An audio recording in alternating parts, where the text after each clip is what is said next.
안녕하십니까. 이번 영상은 미국의 육아 및 보육시설과 비용 등을 정리한 것입니다. 손자의 보육시설 이용 비용에 놀라서 준비하게 되었습니다. 첫 번째, 육아 보육시설 분류. 두 번째, 육아 보육 비용 및 정부의 지원. 세 번째, 프리-킨더가튼. 네 번째, 킨더가튼. 다섯 번째, 제가 사는 지역의 사립 육아 보육시설 이용 비용의 예. 여섯 번째, 육아휴직의 순서로 정리했습니다. 첫 번째, 육아 보육시설 분류. 한국의 육아 보육시설은 크게 국가의 지원으로 운영되는 어린이집과 부모의 부담이 있는 유치원으로 구분할 수 있는 것으로 알고 있습니다. 그런데 2025년부터는 어린이집과 유치원을 통합 운영한다고 합니다. 미국의 육아 보육시설은 크게 독립적인 시설인 차일드 케어 센터와 가정집과 같은 주거시설에 별도의 공간을 마련한 패밀리 차일드 케어 홈으로 구분할 수 있습니다. 그런데 실제로는 주마다 명칭과 법규가 조금씩 다릅니다. 캘리포니아주는 차일드 케어 센터가 다시 차일드 케어 센터와 인펀트 케어 센터로 구분되고 패밀리 차일드 케어 홈은 라지 패밀리 케어 홈과 스몰 패밀리 케어 홈으로 구분됩니다.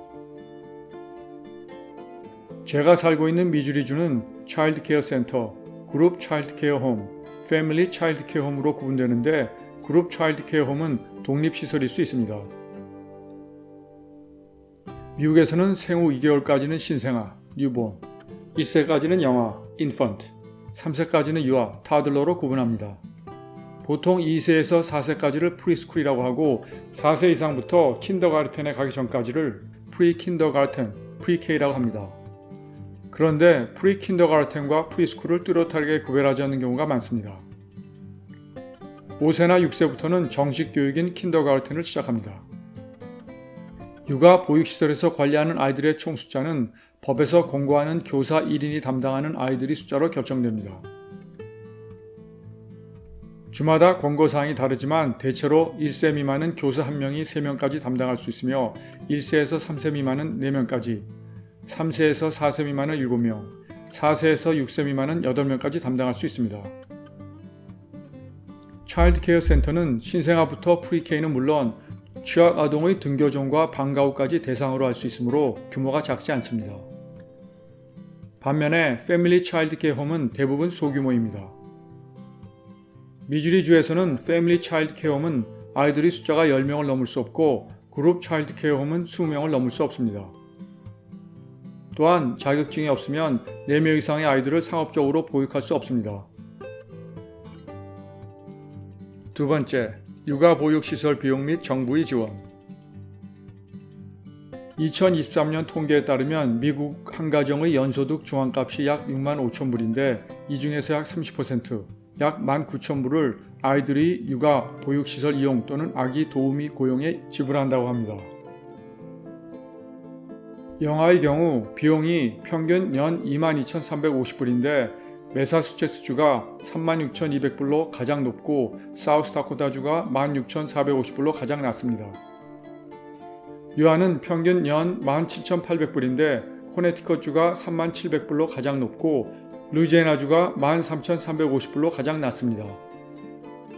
프리킨더가르텐을 포함하는 프리스쿨은 평균 연 13,950불인데 워싱턴 DC가 18,650불로 가장 높고 루이지애나주가 1,750불로 가장 낮습니다. 패밀리 차일드 케어 홈은 구분 없이 평균 연 15,875불인데 코네티컷주가 24,520불로 가장 높고 루이지애나주가 12,050불로 가장 낮습니다. 정식 교육이 시작되는 킨더가르텐부터는 공립은 무료이지만 프리킨더가르텐까지는 공립이 없기 때문에 비용 부담이 큽니다. 그러나 저소득층은 연방정부나 주정부의 도움을 받을 수 있습니다. 또한 군인이나 국방부 근무자도 지원을 받습니다. 연방정부나 주정부로부터 받을 수 있는 도움은 크게 4가지입니다. 육아 재정 지원. 주정부가 연방정부로부터 지원받은 자금으로 저소득층에 바우처나 보조금을 지급합니다. 미주리주는 이 프로그램의 대상이 0세부터 13세입니다. 주정부의 프리킨더가르텐 지원. 주정부에서 공교육이 시작되기 전인 프리 킨더가르텐 보육을 제공하는데 무료이거나 매우 적은 비용을 지불합니다. 각 지역의 비영리 단체, 공립학교, 종교시설, 보육시설에서 운영합니다. Early Head Start, Head Start. 연방정부에서 제공하는 무료 프로그램으로서 Early Head Start는 임산부와 0세에서 3세 미만이 대상이고 Head Start는 3세에서 5세가 대상인데 각 지역의 비영리 단체, 지역사회 행동기관, 공립학교에서 운영합니다. 군인 및 국방부 근무자 육아 지원. 군인 및 국방부 근무자는 소득에 따른 지원을 받을 수 있습니다. 세 번째, 프리 킨더가르텐. 프리 킨더가르텐은 대부분 여름을 제외한 10개월간 운영되는데 공식적인 공교육이 아니기 때문에 비용이 커서 일부 주에서는 유니버설 프리-K, 즉 아무런 제한 없이 프리 킨더가르텐 연령인 모든 어린이들이 무료로 교육을 받을 수 있는 프로그램을 운영하고 있습니다. 그러나 유니버설 프리-K를 운영하고 있는 주에서도 예산이나 시설 등이 제한적이어서 모든 아이들이 이용하지 못하거나 추첨제를 실시하는 경우도 있습니다. 그리고 반일제만 무료이고 전일제인 경우 비용을 지불해야 하는 경우도 많습니다. 저소득층은 앞에서 언급한 것처럼 유니버설 프리-K 프로그램이 없어도 연방정부나 주정부의 지원을 받을 수 있습니다. 유니버설 프리-K는 의무가 아니고 부모가 선택하는 것입니다. 2023년 봄을 기준으로 오클라호마, 플로리다, 아이오와, 위스콘신, 웨스트버지니아, 버몬트 주에서는 원하는 대부분의 대상 연령 어린이들이 유니버설 프리-K를 이용하고 있으며 뉴욕, 조지아, 메인주에서도 많은 수의 어린이들이 이용하고 있습니다. 일리노이주는 부분적으로 운영하고 있는데 곧 전체적으로 운영할 예정입니다. 캘리포니아, 콜로라도, 뉴멕시코, 하와이주는 주지사가 프로그램 시작을 결정한 상태이고 아이다호, 몬타나, 와이오밍, 사우스다코다, 인디애나주는 현재로서는 계획이 없으며 나머지 주들은 프로그램이 계획되어 있으나 특별히 진행된 것이 없는 상태입니다. 미주리주는 유니버설 프리-K 프로그램은 없지만 공립학교의 프리-킨더가르텐을 이용하면 사립시설보다 저렴합니다. 제가 살고 있는 지역의 한 공립학교 프리-킨더가르텐의 비용을 예를 들겠습니다. 반일제의 경우 화, 목요일만 보내면 학군 내 거주자는 연 2,340불, 학군 내 거주자는 연 2,450불, 월, 수, 금요일에 보내는 경우는 각각 2,890불, 3,030불, 월요일부터 목요일까지 보내면 각각 3,670불, 3,850불이고 월요일부터 금요일까지 5일을 보내면 각각 4,640불, 4,870불입니다. 1년 학비는 여름방학을 제외한 10개월에 해당하는 것으로 매달 나누어서 납부합니다. 등록비는 첫 아이는 100불, 둘째 아이부터는 20불입니다. 전일제의 경우는 화, 목요일만 보내면 학군 내 거주자는 연 5,590불, 학군 내 거주자는 연 5,870불, 월, 수, 금요일에 보내는 경우는 각각 7,880불, 8,280불. 전일제는 월요일부터 목요일까지 보내는 프로그램이 없고 월요일부터 금요일까지 5일을 보내면 각각 11,800불, 12,390불입니다.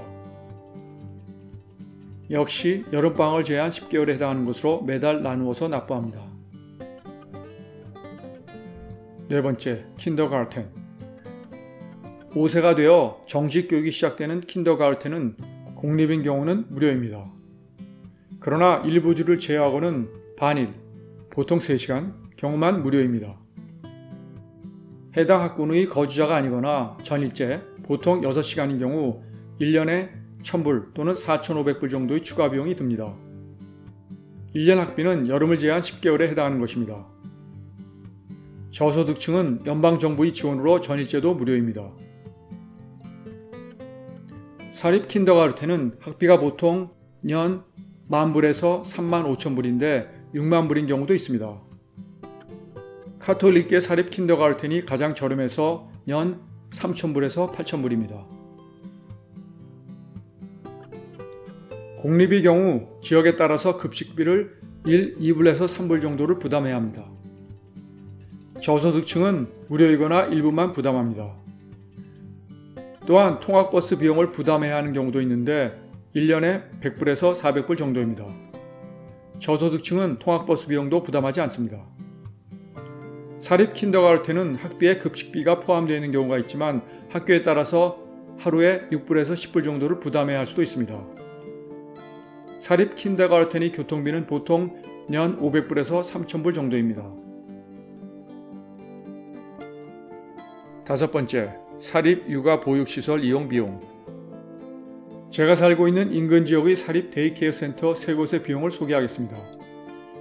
첫 번째는 교회에서 운영하는 곳이고, 두 번째는 개인이 운영하는 비교적 저렴한 곳이고, 세 번째는 몬테소리 데이케어 센터로서 저렴하지 않은 곳입니다. 첫 번째인 교회에서 운영하는 곳은 비영리 시설로서 1세에서 2세의 아이들을 위한 반일제 9시에서 12시 중심인데 연장이 가능하며 추가적으로 시간당 8불을 지불해야 합니다. 1세의 경우 2일반은 년 3,360불, 3일반은 5,040불, 4일반은 6,660불, 5일반은 8,040불입니다. 2세의 경우 2일반은 년 3,120불, 3일반은 4,680불, 4일반은 6,540불, 5일반은 8,040불입니다. 월 25일이라고 가정하고 오후 5시까지 연장하면 추가 비용이 월 1,000불이 되어서 1세, 2세 모두 년 2만 40불이 됩니다. 등록비는 120불입니다. 비영리 단체라도 전일제인 경우 연 2만 불을 넘습니다. 두 번째인 개인이 운영하는 곳은 전일제로서 오전 6시 30분부터 오후 6시까지입니다. 6주에서 23개월 아이의 경우 년 16,800불, 2세는 14,400불, 3세에서 5세는 12,960불로서 공립학교에서 운영하는 프리킨더가르텐과 비슷한 수준입니다. 등록비는 125불입니다. 세 번째는 몬테소리 전문기관으로서 16개월에서 36개월의 경우 반일제 8시에서 11시 30분은 년 18,996불, 전일제 8시에서 5시까지는 26,736불, 연장 7시 30분에서 5시 30분까지는 39,924불입니다. 3세에서 6세는 여름 2개월을 제한 10개월로서 반일제는 연 18,876불, 전일제는 26,988불이고 연장이 없습니다. 등록비는 300불입니다. 여섯 번째, 육아휴직. 미국의 연방법에서 보장한 육아휴직은 출산 전후 최대 12주이고 임금이 지급되지 않습니다. 그러나 주마다 자격, 기간, 일부 임금 지급 등이 다릅니다. 캘리포니아주는 연방법에서 정한 12주에 4개월을 추가할 수 있습니다. 이 중에서 8주는 주당 50불부터 주당 1,540불까지 지급됩니다. 임금이 지급되지 않는 주에서 거주하고 있어도 근무하는 회사에서 육아휴직 기간에 임금의 일부를 지급하는 경우가 있는데 보통 최대 8주까지 급여의 50%에서 70%를 지급합니다. 한국은 육아휴직 기간이 2024년부터 최대 1년 6개월로 미국보다 훨씬 길고 부부가 모두 육아휴직을 사용하면 합산 최대 3,900만 원까지 혜택을 볼 수 있다고 합니다. 미국의 일부 주부들은 육아휴직 기간도 짧고 임금 보존도 적어서 아이가 2~3살이 될 때까지 직장을 그만두기도 합니다. 손자의 데이케어 비용에 놀랐었는데 이 영상을 준비하면서 한 번 더 놀랐습니다.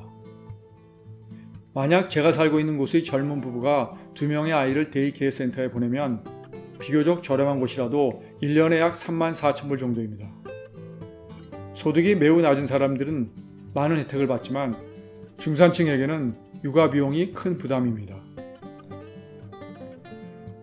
한국은 육아휴직 제도가 좋고 유치원까지의 육아 비용도 부담이 적지만 초등학교에 입학하면서부터 입시 전쟁이 시작되고 자식들이 성장한 후에도 결혼 비용뿐 아니라 주거까지 도움을 줘야 하니 출산율이 낮은 것 같습니다. 저출산 문제를 해결할 수 있는 근본적인 방안이 마련되어야 하겠습니다.